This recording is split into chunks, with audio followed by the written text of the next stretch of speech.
Ticket लेके आ गए। इधर आजसू के नेता है रामगढ़ वाले मूसा जी गिरिडीह से सांसद और मौसी रामगढ़ से विधायक, वहां नीति है। इधर आइए दादा का बात करते, हेमंत दादा हिंदे मुख्यमंत्री, भौजी कल्पना गांधी से विधायक, बसंत भाई और दुमका से विधायक।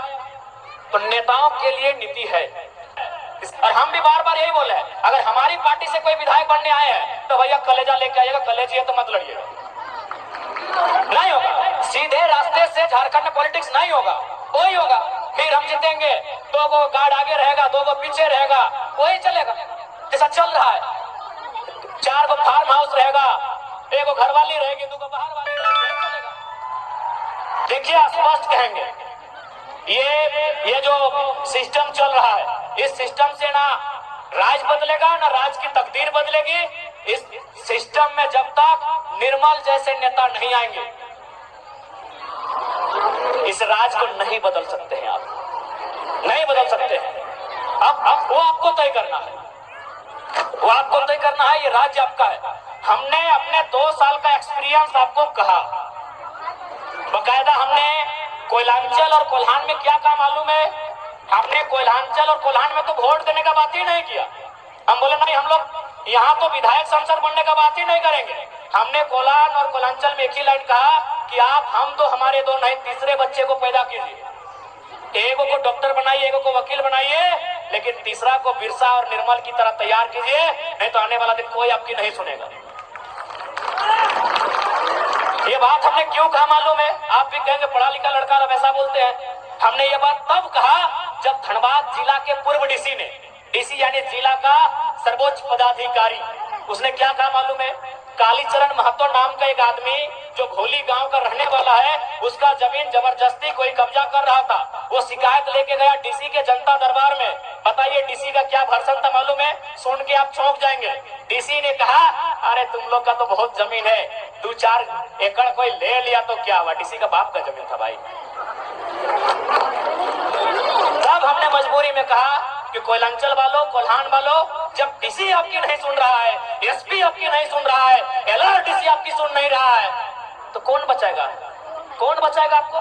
इसीलिए अगर आप चाहते हैं अपना बचाव, तो एक वो बेटा या बेटी एक्स्ट्रा पैदा कीजिए। उसके नाम का राशन कार्ड नहीं होगा, उसके नाम का वोटर कार्ड नहीं होगा, उसके नाम का एडमिट कार्ड नहीं होगा, उसके नाम का आधार कार्ड नहीं होगा, वो निर्मल के रास्ते पर चलेगा।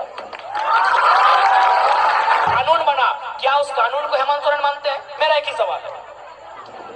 बिरसा भगवान के मरने के बाद एक कानून बना, उस कानून का नाम है छोटा नागपुर टेनेंसी एक्ट। वो कानून तैयार होना स्टार्ट हुआ 1902 में और फाइनल हुआ नवंबर का महीना 1908 में। ये कानून बना बिरसा भगवान की शहादत के बाद। तो क्या माननीय मुख्यमंत्री उस कानून को मानते हैं? जी नहीं, धज्जियां उड़ाते हैं।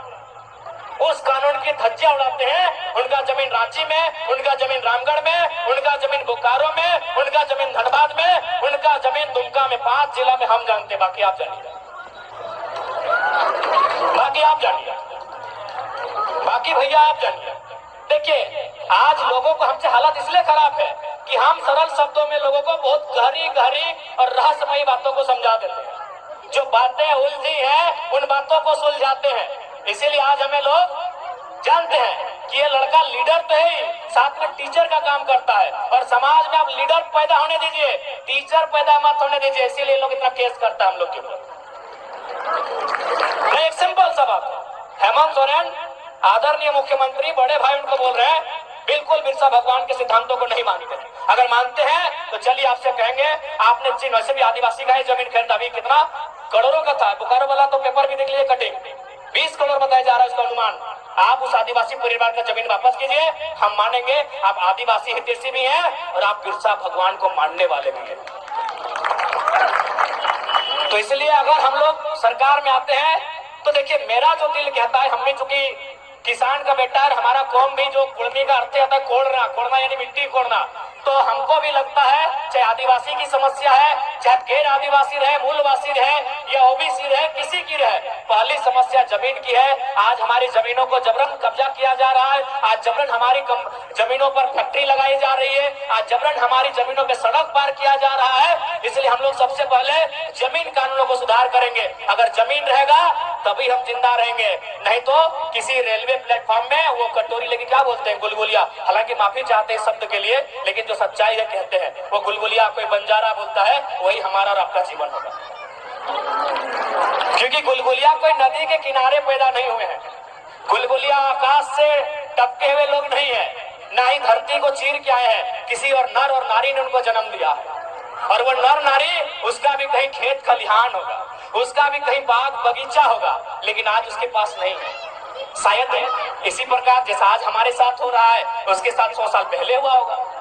आज जिनको हम बंजारा कहते हैं, आज जिनको हम गुलगुलिया कहते हैं, आज जिनके पास मैंने सर ढकने के लिए छत नहीं है, जिनके पास कदम रखने के लिए एक बित्ता जमीन नहीं है, वो हमेशा ऐसे नहीं थे। उसके बाद जो सबसे महत्वपूर्ण है, नौजवान। आज अगर नौजवानों की बात करें तो उनमें निराशा है। आज अगर नौजवानों की बात करें तो 10 साल एक कोचिंग संस्थान को समर्पित करते हैं। आज वो 10 साल 15 साल तैयारी करते हैं।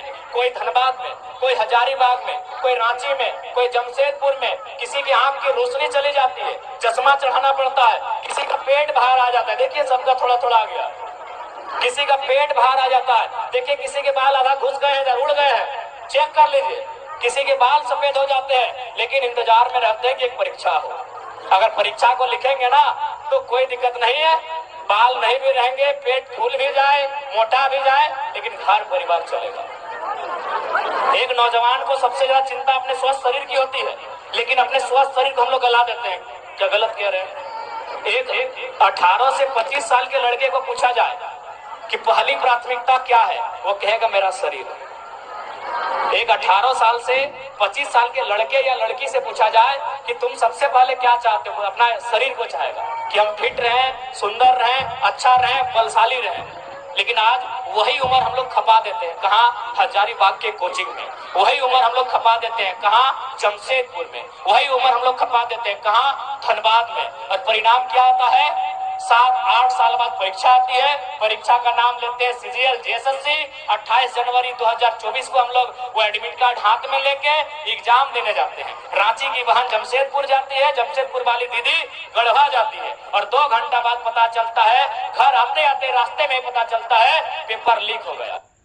इधर आइसू के नेता है रामगढ़ वाले मूसा जी गिरिडीह से सांसद और मौसी रामगढ़ से विधायक, वहां नीति है। इधर आइए दादा का बात करते, हेमंत दादा हिंदे मुख्यमंत्री, भौजी कल्पना गांधी से विधायक, बसंत भाई होकर दुमका से विधायक। तो नेताओं के लिए नीति है, और हम भी बार बार यही बोले, अगर हमारी पार्टी से कोई विधायक बनने आए हैं तो भैया कलेजा लेके आइएगा, कलेजी है तो मत लड़िएगा। नहीं होगा, सीधे रास्ते से झारखंड में पॉलिटिक्स नहीं होगा, वही होगा। फिर हम जीतेंगे, 2 गो गार्ड आगे रहेगा, 2 गो पीछे रहेगा, वही चलेगा जैसा चल रहा है। 4 गो फार्म हाउस रहेगा, 1 गो घरवाली रहेगी, 2 गो बाहर वाली रहेगी, यही चलेगा। देखिए स्पष्ट कहेंगे, ये जो सिस्टम चल रहा है, इस सिस्टम से ना राज बदलेगा ना राज की तकदीर बदलेगी। इस सिस्टम में जब तक निर्मल जैसे नेता नहीं आएंगे, इस राज को नहीं बदल सकते हैं आप, नहीं बदल सकते हैं। अब वो आपको तय करना है।